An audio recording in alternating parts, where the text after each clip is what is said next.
Sedangkan kalau dari si Tigo 5X ini, menurut gue malah lebih ke comfortnya, lebih ke nyamannya gitu. Menarik, jadi kalau dari bantingannya justru dia memiliki karakter yang berasa comfortnya, tapi dari handlingnya responsif banget. Setir kanan, harganya cerdas, jaringannya luas. Setir kanan. Halo Sobat Setir, selamat datang di Setir Kanan. Kembali lagi sama gue Narendra. Dan pada video kali ini kita akan merasakan bagaimana impresi berkendara dari line up Chery yang terbaru nih. Nah, selain terbaru, ini juga merupakan sebuah entry levelnya dari Chery, alias adik terkecilnya di keluarga Tigo. Ini adalah Chery Tigo 5X. Nah, Sobat Setir, Setir Kanan juga udah sempat bikin video tentang mobil-mobil Chery lainnya. Sobat Setir bisa klik link yang ada di atas sini. Tanpa berlama-lama, langsung aja ikutin terus videonya sampai habis. Let's go!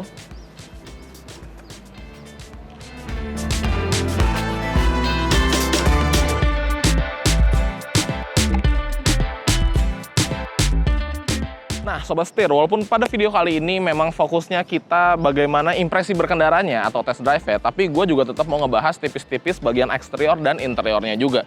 Kita mulai dari eksterior bagian depannya alias wajahnya. Mobil ini memiliki presence itu mengerikan kalau menurut gue. Kenapa mengerikan? Karena mobil ini tuh slightly terlihat seperti Predator. Nah, Sobat Setir kalau tahu Predator yang monster itu, nah mirip-mirip nih sama si Chery Tigo 5X ini. Tapi, walaupun terlihat galak seperti Predator, mobil ini tetap memiliki kemewahan-kemewahan, sentuhan-sentuhan kecanggihan juga di bagian eksteriornya. Sebagai contoh, di bagian grillnya dia menggunakan motif diamond-diamond gini. Ini menjadi ciri khasnya keluarga Tigo ya. Kebanyakan emang kayak begini nih grillnya. Dan menurut gue sih sentuhan kemewahan ini sesuatu gitu. Kelihatan keren banget. Tuh. Nah, selain itu juga di bagian depan terdapat kamera depan serta ada logo Chery di bagian sini. Dan kalau kita lihat ke bagian lampunya ini udah menggunakan LED, baik lampu dekat, lampu jauhnya. Namun untuk lampu kecil dan lampu seinnya menggunakan halogen Sobat Setir. Tapi lampu ini tuh dijamin terang dan untuk DRL ya ada juga di bagian sini. Jadi kayak benar-benar kayak pipinya gitu ya, galak banget. Dan kalau kita lihat di bagian bumper depannya terdapat aksen-aksen berwarna merah nih. Nah, ini untuk menekankan kesan sportinya gitu ya. Wah, keren banget. Oke, kalau gitu kita move ke samping, kita intip bagian sampingnya. Let's go. Nah, bergeser ke bagian samping, kalau kita intip di bagian sampingnya ini, dia memang memiliki presence yang bisa dibilang cukup boxy nih. Dan lekukan-lekukan bodinya di bagian samping juga nggak kalah keren, Sobat Setir. Tapi yang menjadi highlight atau yang menjadi penarik ketika kita ngeliat mobil ini dari samping adalah aksen merah yang sama seperti di bagian bumper, tapi ini di bagian cladding-cladding samping. Di sini juga terdapat cladding-cladding berwarna hitam di bagian samping ini. Kemudian gue juga mau ngebahas masalah spionnya. Dia spionnya juga mendapatkan lampu sein ya di bagian sini.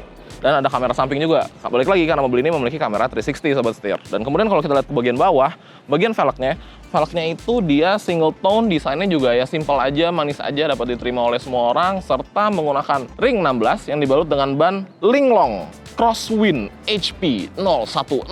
Wah, dengan ukuran 215 65 ring 16 gitu Sobat Setir. Kalau bisa dibilang dari samping itu dia looks-nya emang lumayan mengikuti gaya desain di depan ya, jadi nggak kalah keren gitu Sobat Setir. Oke, kalau gitu kita move ke bagian belakang, kita intip bagian belakangnya. Let's go. Nah, bergeser ke bagian belakang, kalau Sobat Setir lihat secara frontal, itu juga dia terlihat seperti Predator gitu ya, senada desainnya dengan bagian depan. Di bagian belakang ini, jujur kalau bagi gue pribadi sih desainnya ganteng banget gitu, bener-bener galak kelihatannya. Oke, kita bahas satu-satu ya. Dari atas kita dapat shark fin antena, kemudian ada high mount stop lamp juga. Di sini ada rear defogger, ada wiper belakang yang ukurannya mini, kecil banget, cuma sejengkal gue. Lucu. Kemudian di sini ada aksen chrome juga, dan ini untuk lampunya. Jadi lampu remnya itu dia udah LED, tapi lampu mundur dan lampu sennya itu menggunakan halogen. Jadi sama kayak di bagian depan, no problem, nggak masalah. Di sini ada logo Chery, kemudian ada kamera mundur di bagian sini, serta di sini ada tulisan Tigo 5X untuk menandakan bahwa ini adalah sebuah keluarga Tigo juga, tapi yang paling baby-nya atau paling kecilnya gitu Sobat Setir. Dan di bagian belakang juga mendapatkan reflektor dan rear fog lamp. Dan kalau kita turun ke bagian bawah, di bagian bumpernya juga dia dual tone nih, hitam, dan ini finishnya kayak abu-abu gitu, grey gitu. Dan di sini ada aksen chrome juga di kanan dan kiri, seolah-olah mimicking knalpot gitu ya. Menarik banget, jadi lebih manis lagi desainnya. Dan ada sensor parkir nih di bagian belakang sebanyak 3 titik. Keren banget Sobat Setir. Oke, kalau gitu kita sebelum jalan, kita mau ngebahas juga di bagian interiornya. Yuk kita masuk.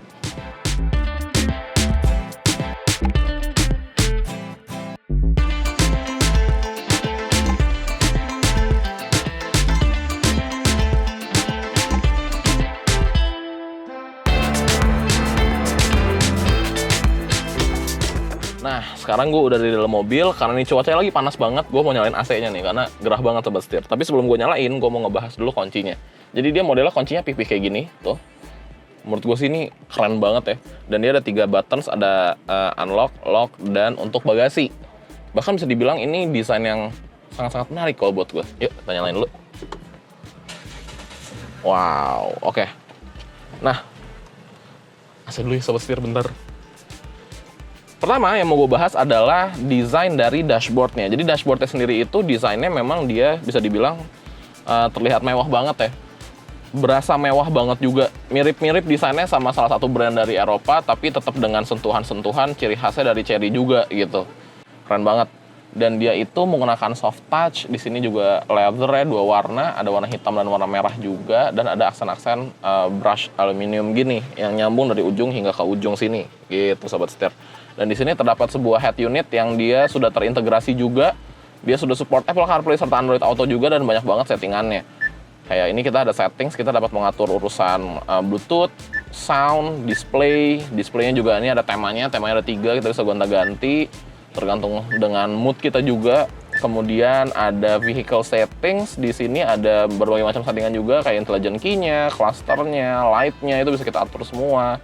Terus ada untuk air conditioning juga bisa kita atur, dan ada auxiliary drive. Auxiliary drive ini itu sebenarnya buat adas-adasannya. Nanti kita akan bahas ketika lagi bawa mobil ya, kita cobain ya.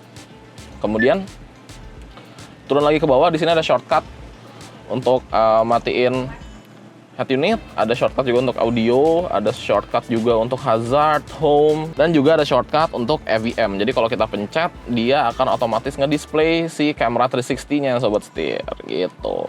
Dia bisa 2D view, 3D view, front wide view, sama rear wide view juga. Asik ya.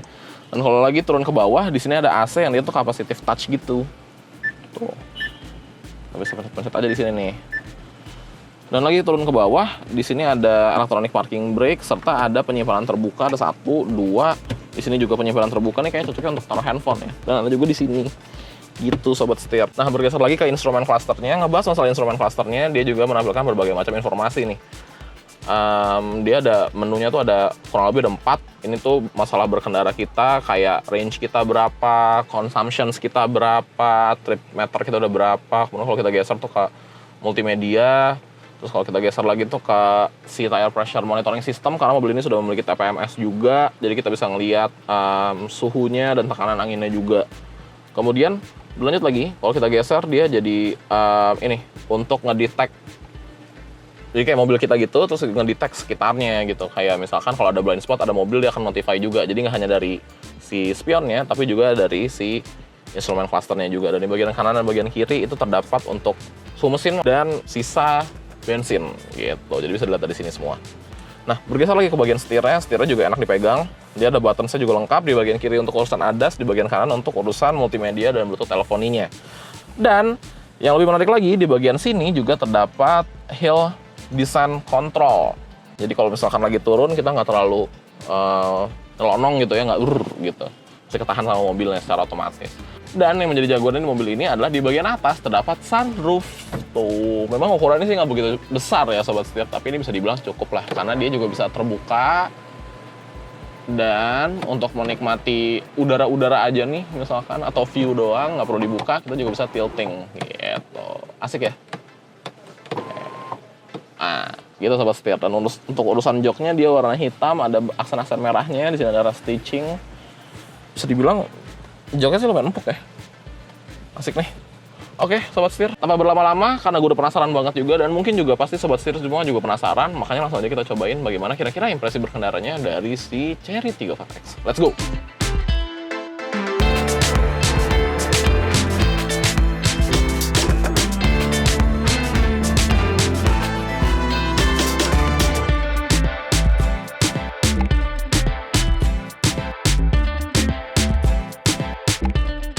Nah, akhirnya sekarang gue udah ada di dalam Chery Tiggo 5X, dan langsung aja tanpa berlama-lama kita coba ini. Kira-kira bagaimana impresi berkendaranya dari si Chery Tiggo 5X ini.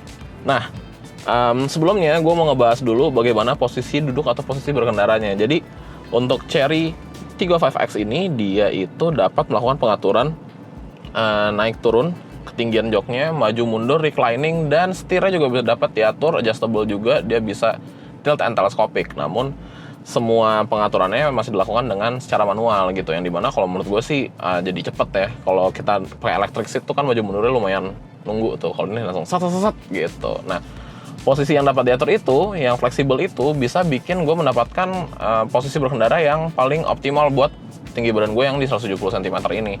Menurut gue posisi duduknya atau posisi nyetirnya tuh nyantai banget.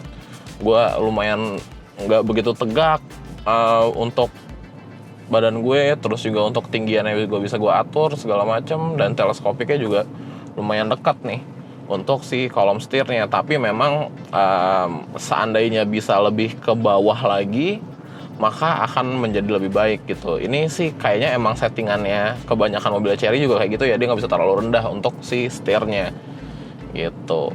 Tapi ya sebenarnya it's not a problem sih, karena menurut gue juga masih sangat-sangat nyaman dan masih sangat-sangat enak gitu untuk bawa mobil ini. Kemudian gue mau ngebahas masalah blind spotnya. Jadi di mobil ini spionnya itu ukurannya gede. Terus juga ngelihat ke belakang juga lumayan mudah, karena spion ini tuh rasanya dekat banget gitu ke belakang. Walaupun emang kaca belakangnya itu ukurannya bisa dibilang cukup kecil sobat setir. Nah, kemudian dibantu juga dengan hadirnya teknologi blind spot monitoring system, yang dimana dapat notify kita ketika ada sebuah kendaraan di blind spot kita yang kita nggak ngeh atau kita nggak sadar gitu. Dia ada di bagian cermin spion kanan dan kiri, nanti dia akan mengedip warna orange gitu ya di bagian logo mobilnya. Kemudian kebantu juga kalau misalkan mau parkir, karena mobil ini memiliki AVM atau All View Monitor yang dapat kita akses melalui shortcut yang ada di bagian dashboard tengah sini di bawah kisi-kisi AC gitu. Jadi kalau untuk masuk ke tight spaces atau kita mau parkir di tempat yang lumayan sempit, tinggal ngaktifin aja si AVM-nya, maka urusan parkiran itu jadi lebih mudah lagi gitu sobat setir. Mantap banget. Kemudian yang mau gue bahas lagi adalah mengenai kekedapan kabinnya. Kekedapan kabinnya menurut gue itu oke. Road noise-nya juga nggak terlalu terdengar bising gitu ya untuk road noise-nya. Nah, untuk kekedapan kabinnya sendiri juga nggak bocor, masih aman aja. Dapat dibilang lumayan nyaman sih, lumayan nyaman. Tapi emang kalau untuk di bagian road noise-nya sih ya bocor-bocor dikit lah. Tapi it doesn't matter juga gitu, nggak mengganggu juga. Karena kalau kita nyetel lagu, pastinya juga kan kita nyetir sambil dengerin lagu gitu ya. Ya udah hilang aja gitu suaranya. Tuh kedengeran tipis-tipis road noise-nya. Tapi ya masih oke, masih nggak mengganggu lah.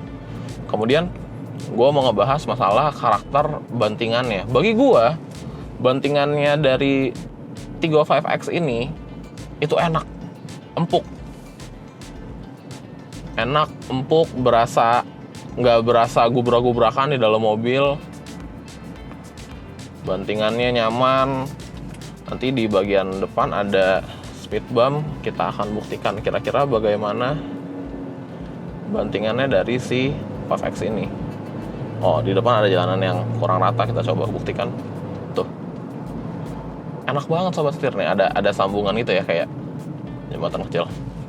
Wow. Bisa dibilang kalau menurut gua pribadi sih ini bantingannya paling enak di kelasnya ya. Karena kalau kita ngelihat dari rival-rivalnya di kelas yang sama, kebanyakan mereka mengutamakan karakter bantingan yang sporty gitu. Jadi dia cenderung lebih keras. Sedangkan kalau dari si Tiggo 5X ini, menurut gue malah lebih ke comfortnya, lebih ke nyamannya gitu. Jadi untuk bantingannya sih oke banget. Dan handling ya, langsung aja kita coba belok. Jujur handlingnya direct banget sobat setir. Handlingnya direct banget. Dia nggak yang berasa terpontang-panting. Depan ada belokan lagi, kita coba belok. Wow. Menarik. Jadi kalau dari bantingannya justru dia memiliki karakter yang berasa comfortnya, tapi dari handlingnya responsif banget gitu. Dan untuk setirnya sendiri itu dapat diatur sensitivitasnya atau berat bobotnya gitu. Itu dapat diatur melalui ke setting, ke auxiliary drive. Kemudian steering mode ini ada dua opsi. Ada comfort dan ada sport. Itu tadi gue lagi pakai yang comfort, karena kita coba yang di sportnya. Kita coba zigzag tipis-tipis. Oke. Kalau kita pindah jalur, dia juga direct ya. Tapi memang ketika zigzag sih berasa lumayan rada limbungnya gitu. Mungkin ya karena karakter si bantingannya yang empuk gitu sobat setir. Nah, mobil ini sendiri juga memiliki teknologi yang lengkap karena mobil ini juga punya ADAS. ADAS-nya itu ada apa aja ya?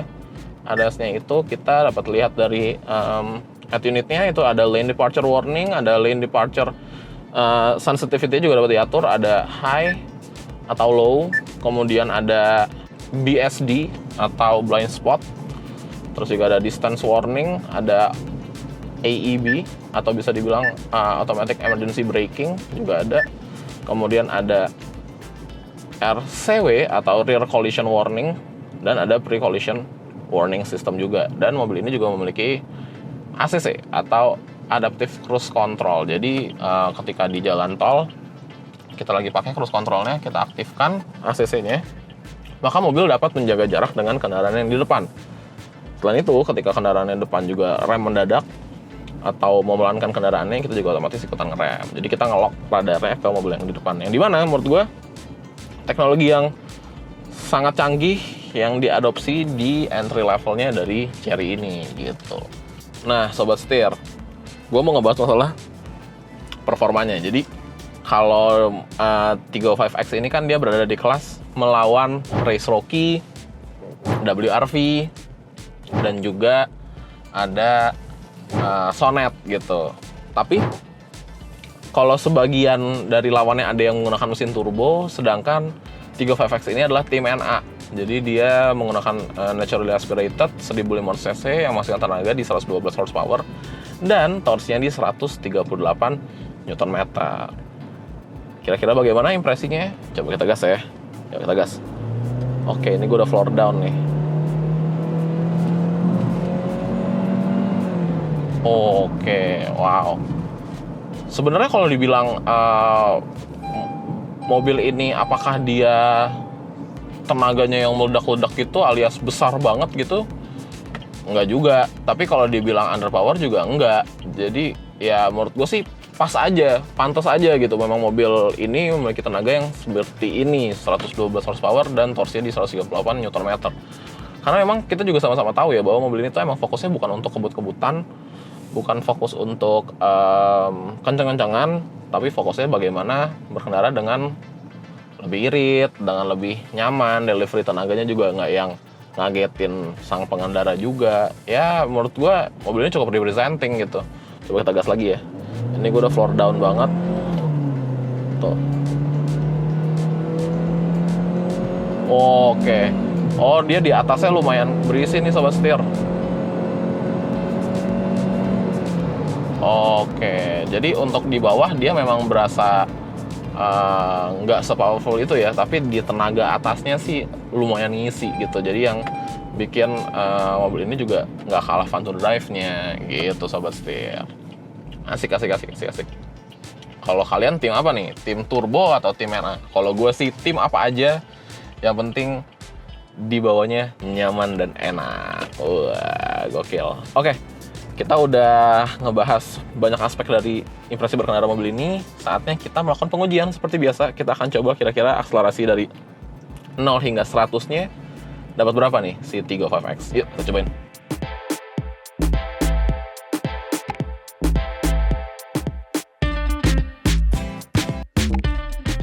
Oke sobat setir, sekarang gue mau coba akselerasi 0 ke 100 dari 305X. Nah, tanpa berlama-lama, langsung aja kita cobain dari posisi D. Sekarang AC juga nyala. Kira-kira dapat berapa? Langsung aja kita gas. 1, 2, 3. Oke. Oh, ini udah floor down nih. Oke. Ini baru berasa nih tenaga atasnya. Dapat 90, 100. Oke, sobat setir. Wow. Gokil ya. Nah, kira-kira dapat berapa? Yuk kita bahas. Oke sobat setir, tadi kita udah melakukan pengujian 0 ke 100. Kira-kira dapat berapa? By the way, kita bahas lagi mesinnya. 1500 cc, 4 silinder, NA, 112 horsepower, 138 Nm. Kita mendapatkan angka di 17 detikan, 17,39 lebih tepatnya. Jadi memang kembali lagi ya bahwa mobil ini kan memang fokusnya bukan untuk kebut-kebutan, fokusnya untuk lebih kenyamanan berkendara, keiritan konsumsi bahan bakar juga. Dan kami juga melakukan pengujiannya realistis aja gitu. AC tetap nyala biar tetap nyaman, terus juga traction control juga tetap nyala agar safety tentunya, dan di dalam mobil juga ada 2 orang. Jadi ya bisa dibilang angka 17 detik itu juga nggak representing apa-apa sih, itu pengujian kita aja. Dan gue yakin kalau misalkan emang matiin traction atau matiin AC, gue juga ngetesnya sendiri, itu akan dapat di bawah 17 detik gitu. Tapi ya menurut gue realistisnya 17 detik ya masih oke lah gitu loh sobat setir, nggak yang lambat banget, nggak yang nggak berarti mesinnya juga boyo banget gitu juga enggak. Ya udah gitu, emang cocok untuk penggunaan perkotaan aja. Dan ngebahas masalah penggunaan dalam kotanya sih, emang mobil ini jagoan banget sobat setir. Dia juga dari dimensinya juga dia cukup compact gitu, terus muat barang banyak juga, dan tentunya tetap dengan fitur-fitur atau teknologi-teknologi canggihnya dari Chery. Jadi bisa dibilang ya, menurut gue mobil ini cocok dipakai untuk dalam perkotaan, dan tenaganya juga nggak kurang nih kalau dipakai dalam perkotaan gitu. Wah, mantap banget ya. Wah, mantap sekali Tigo 5X.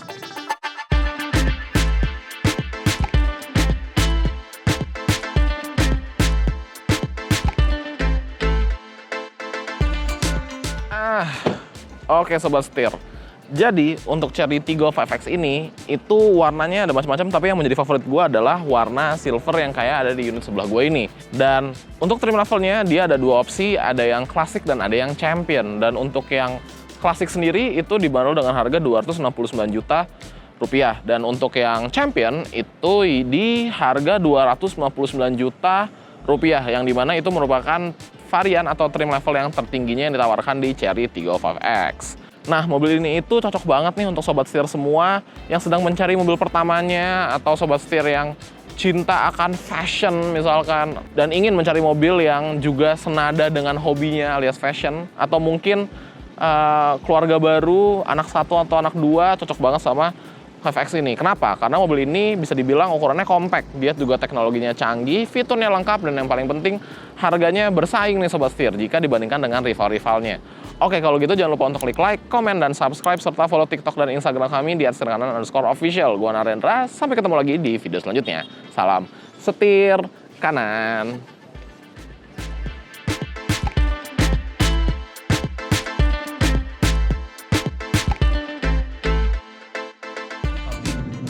Dibilang boyo atau underpower banget juga ya nggak juga sih, nggak juga apa sih gue kalau tadi ngomongnya.